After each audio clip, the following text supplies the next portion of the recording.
Halo teman-teman, apa kabarnya hari ini? Semoga baik-baik aja ya, dan kita semua selalu berada dalam lindungannya.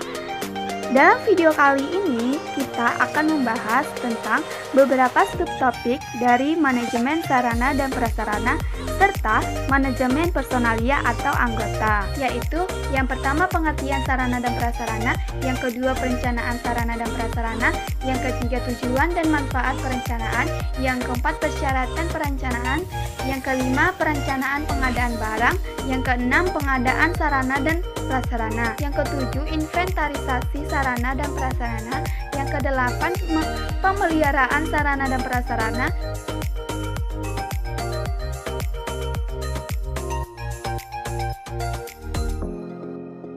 yang ke-9 penghapusan sarana dan prasarana, yang ke-10 pengertian manajemen personalia, yang ke-11 tujuan manajemen personalia.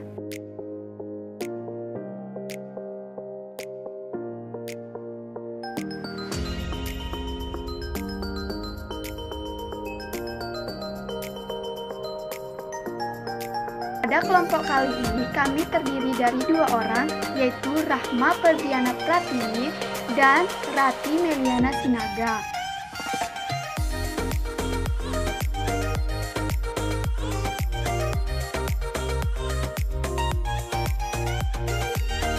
Manajemen pendidikan ini diampu oleh Bapak Dr. Muhammad Kristiawan MPD. Nah, untuk tahu kelanjutan dari video ini, stay tune terus ya, dan jangan sampai ketinggalan. Selamat menyaksikan!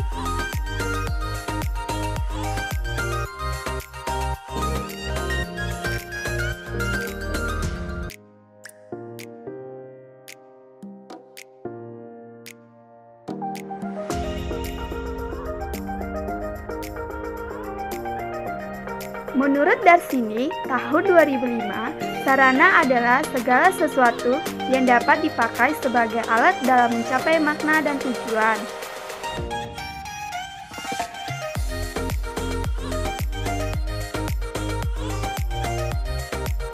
Menurut Kamus Besar Bahasa Indonesia, tahun 2002, sarana adalah segala sesuatu atau bisa berupa syarat atau upaya yang dapat dipakai sebagai alat atau media dalam mencapai maksud dan tujuan.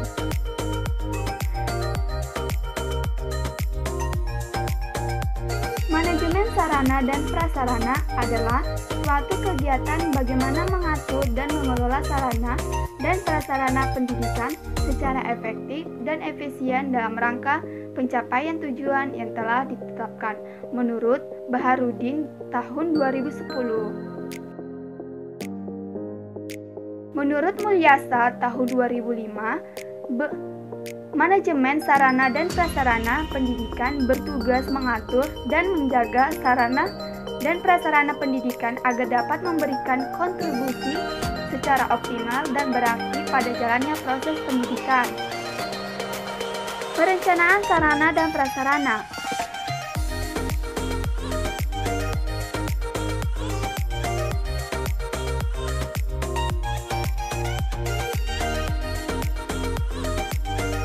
Perencanaan adalah menetapkan pekerjaan yang akan dilaksanakan untuk mencapai tujuan yang digariskan menurut Terry dan Ru tahun 2005.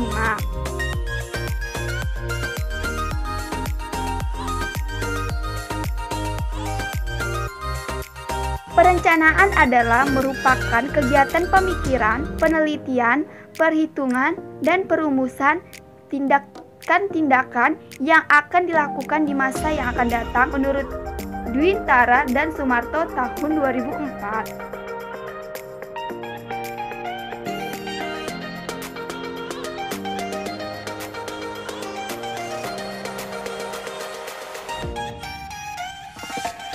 Tujuan dan manfaat perencanaan sarana dan prasarana.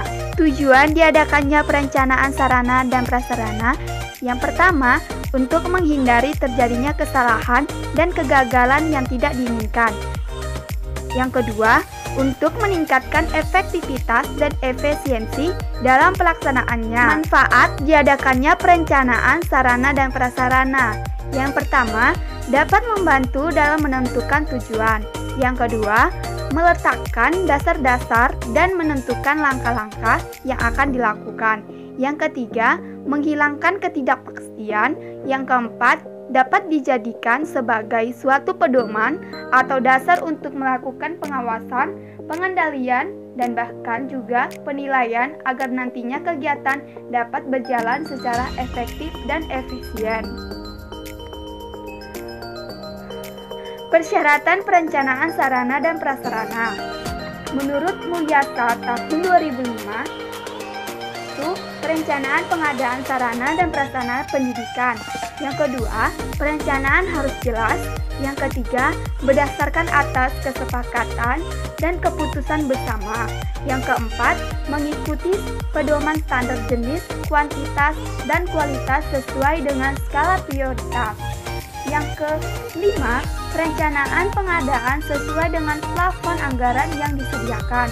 Yang keenam, mengikuti prosedur yang berlaku. Yang ketujuh, mengikutsertakan unsur orang tua murid.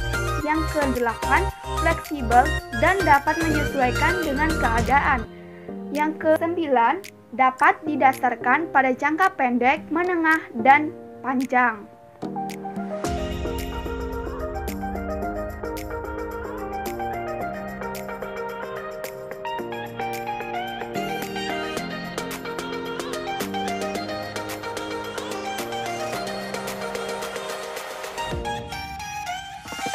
Perencanaan pengadaan barang bergerak dan barang tidak bergerak. Yang pertama itu barang bergerak, contohnya barang habis pakai seperti makanan, makeup, lilin, dan lain-lain.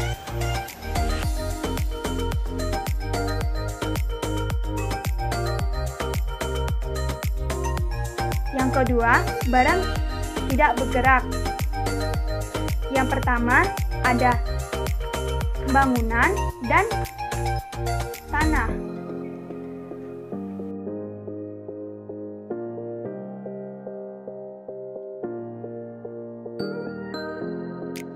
Pengadaan sarana dan prasarana. Menurut Barnawi tahun 2015 itu pengadaan SAPRAS. Terdapat pembelian, pembuatan sendiri, penerimaan hibah, penukaran, pendaur ulangan, peminjaman, dan penyewaan. Inventarisasi sarana dan prasarana. Inventarisasi berasal dari bahasa Latin yaitu inventarium, yang artinya daftar barang-barang, bahan, dan sebagainya. Menurut Barnawi, tahun 2015, inventarisasi sarana dan prasarana adalah pencatatan atau pendaftaran barang-barang milik sekolah ke dalam suatu daftar inventarisasi barang secara tertib dan teratur menurut ketentuan dan tata cara yang berlaku. Pemeliharaan sarana dan prasarana. Menurut Barnawi, tahun 2015, pemeliharaan sarana dan prasarana adalah kegiatan untuk melaksanakan pengurusan dan pengaturan agar semua sarana dan prasarana selalu dalam keadaan baik dan siap untuk digunakan secara berdaya guna dan berhasil guna dalam mencapai tujuan pendidikan. Penghapusan sarana dan prasarana. Menurut Barnawi tahun 2015, penghapusan sarana dan prasarana merupakan kegiatan pembebasan sarana dan prasarana dari pertanggungjawaban yang berlaku dengan alasan yang dapat dipertanggungjawabkan. Manajemen personalia atau anggota. Personalia adalah manajemen orang-orang tentang urusan menurut Kamus Besar Bahasa Indonesia. Personalia adalah bagian dari suatu kantor yang mengurus tentang kepentingan kepegawaian menurut Perni tahun 2018.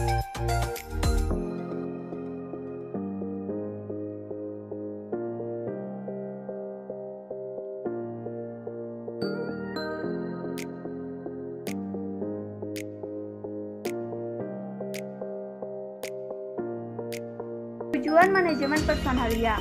Yang pertama, untuk meningkatkan kualitas dan kuantitas output. Kedua, merealisasi pencapaian personalia.